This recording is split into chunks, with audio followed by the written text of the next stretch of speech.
Bonjour. Aujourd'hui, c'est pas une télé, mais une télécommande que je vais tenter de réparer. Donc, son propriétaire me l'a confiée parce que donc elle ne le fonctionne plus. Alors, je vais mettre les piles là pour vous faire voir.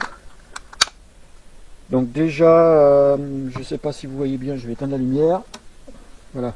On voit déjà que toutes ces touches là sont allumées alors qu'elles ne devraient pas être allumées puisque la lumière elle est ici et on voit qu'il n'y a aucune action.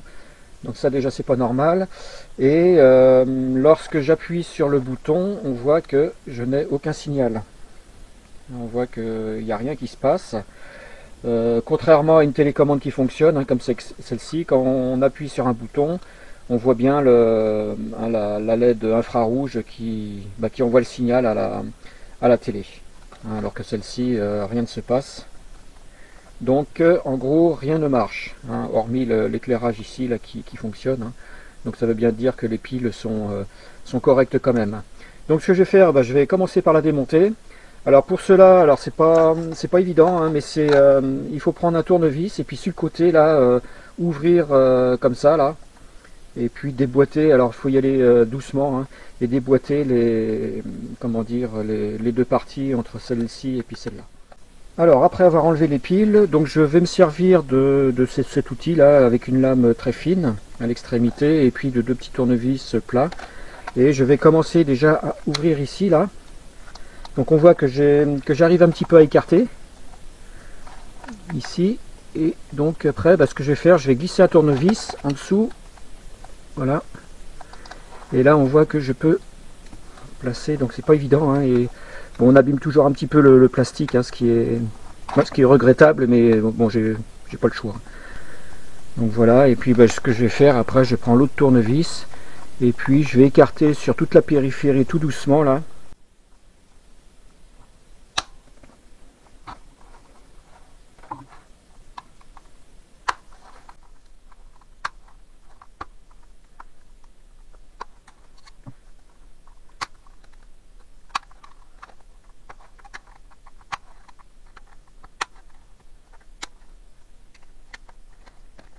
Voilà, donc maintenant que j'ai ouvert le capot, enfin les deux parties, donc bon, je l'ai un petit peu abîmé à cet endroit là, mais bon, hein, c'est pas dramatique en soi, hein. Le principal c'est que j'ai réussi à l'ouvrir.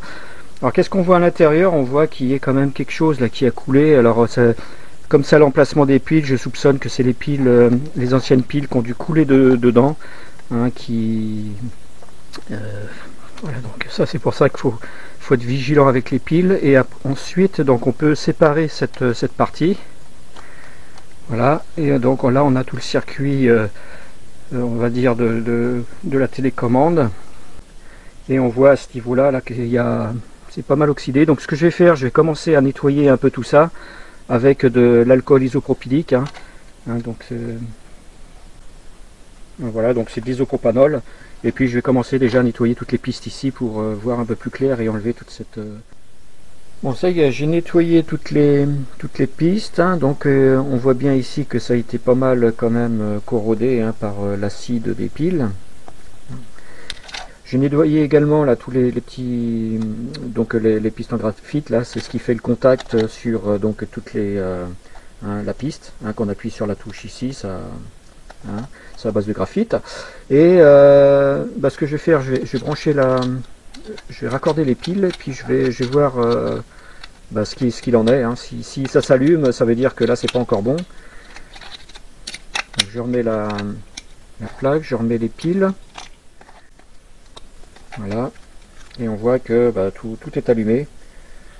Donc ce que je vais faire, je vais vérifier quand même déjà au niveau des soudures ici s'il n'y a pas une anomalie, hein, parce que bon, c'est pas la peine d'aller plus loin puisque ça c'est pas normal que tout s'allume, même si je fais contact ici qui correspond à la lumière, donc c'est ici, hein, donc ça fait rien du tout, hein, donc alors ce que je vais faire maintenant, je vais tester la belle, hein, voir si elle marche bien. Donc ici j'ai mis mon générateur de tension ici, et ce que je vais faire, je vais injecter une tension sur la DEL en respectant les polarités, et donc une tension de 1 volt, 1 volt 7, hein, pour plus, hein.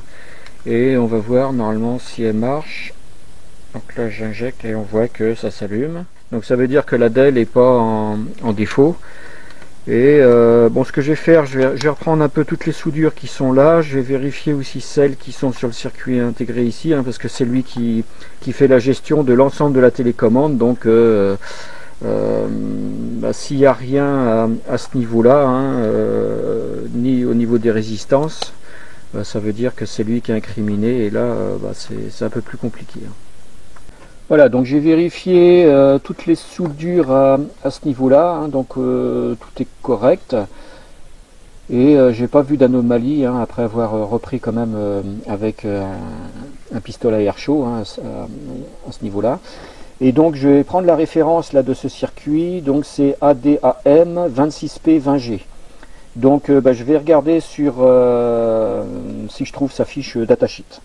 Après recherche, je n'ai pas trouvé sa fiche datasheet, mais seulement ce schéma de raccordement. Tout ce que je sais, c'est que cette puce est un émetteur de télécommande qui utilise la technologie CMOS et qui est adapté, entre autres, aux télécommandes de téléviseurs. C'est donc une mémoire programmable qui, suivant son programme, envoie un signal infrarouge qui sera reconnu par le téléviseur. On constate ici que l'alimentation de cette puce se trouve entre la broche 1 et 20. Bon, suivant le schéma de raccordement que l'on a vu précédemment, je vais vérifier la tension, si j'ai bien la tension sur la broche 1 et 20. Donc j'ai mis mon voltmètre en position continue et je vais vérifier. Donc normalement je devrais trouver la tension des piles, c'est-à-dire 1 volt 5 par 2 dans les 3 volts, quoi, enfin à peu près. Donc j'ai 2 volts 9.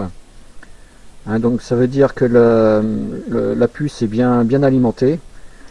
Et ce que je vais faire, je vais regarder sur internet si on trouve ce style de puce, et puis après faire l'analyse, savoir si ça vaut le coup ou pas de réparer cette télécommande.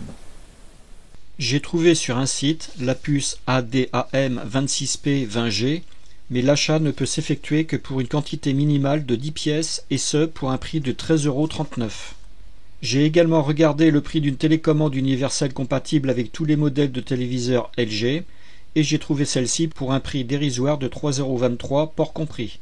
En conclusion, si vous avez une télécommande qui ne fonctionne plus, il ne faut pas investir dans une réparation nécessitant l'intervention d'un professionnel ou bien l'achat de pièces sans auparavant vérifier le coût d'une télécommande neuve. Donc, étant donné le prix des pièces et conformément à l'indice de réparabilité, cette télécommande ne sera pas réparée. Cette vidéo se termine et vous dit à bientôt.